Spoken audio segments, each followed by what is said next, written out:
안녕하세요. 행정심판연구소입니다. 오늘의 글, 단속 절차의 핵심은 시점이다 입니다. 음주운전 단속 현장에서 30분이 지난 후의 체열 결과가 과연 법적으로 효력을 가질 수 있을까요? 겉보기엔 단순한 시간 문제 같지만 실제로는 처벌의 정당성과 절차의 적법성을 가르는 핵심 쟁점입니다. 단속 절차의 핵심은 시점입니다. 음주운전 여부를 판단하는 기준은 운전 당시의 혈중알코올 농도인데요.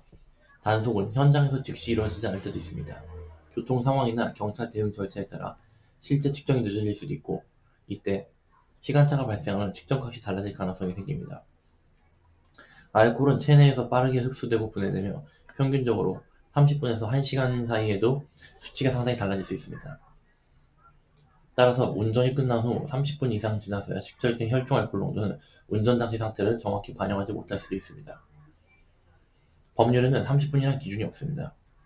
도로교통법에는 30분 이후 측정은 무효라는 규정이 존재하지 않습니다. 하지만 형사법의 대원칙인 죄형법주의에 따라 명확하지 않은 기준으로 불리한 처벌을 낼 수는 없습니다.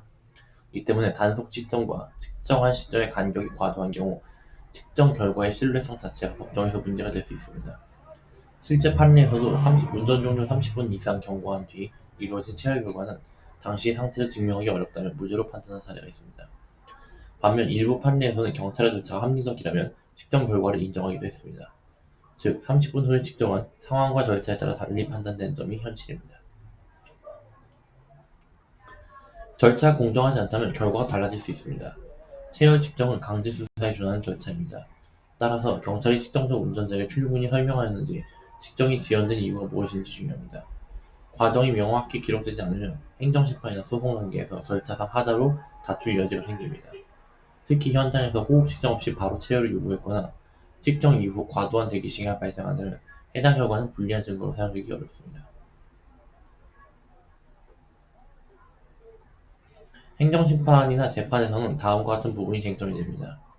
운전 종료 시각과 측정 시각의 차이가 30분 이상인지, 그리고 측정 전 경찰의 안내조차가 적법했는지, 특정 장소, 장비, 기록이 명확히 남아있는지, 그리고 체내 대사 속도나 신체 속도의 변수가 있었는지. 이 중 하나라도 불명확하다면 측정값의 신뢰성을 부정할 가능성이 커집니다. 시간 경과에 따른 농도 변화를 입증하기 위해 감정 신청이나 측정 절차의 위법성을 근거로 한 행정심판 제기가 가능해집니다. 2025년 이후에도 음주운전 관련 제재는 꾸준히 강화되고 있습니다. 사고 후 일부러 술을 더 마셔 수치를 희석시키는 음주 가감 행위는 명확한 처벌 대상이 되었으며, 반복 음주운전자에게는 시동잠금 장치 설치가 의무화될 예정입니다. 이처럼 단속의 범위는 넓어지고 있지만 측정 절차의 투명성과 정확성 역시 중요해지고 있습니다. 운전 후 30분이 지나서 이루어진 체열과 측정 결과는 단속 당시의 사태를 그대로 반영하지 않습니다. 만약 본인의 사건이 이러한 시간과 문제와 관련이 있다면 단속 당시의 절차와 기록을 면밀히 검토하고 필요한 경우 행정심판을 통해서 구제를 시도하는 것이 바람직합니다. 오늘도 행정심판연구소였습니다.